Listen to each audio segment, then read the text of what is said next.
I call this piece Guppies Myrtleizing Mosquitoes.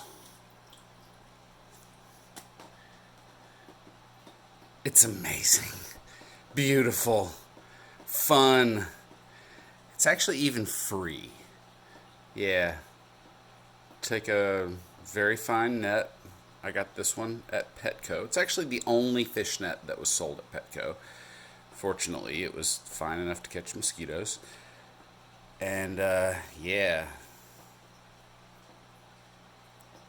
I don't know if I feel evil or righteous by doing that. It's kind of confusing, but I do know it is part of the circle of life.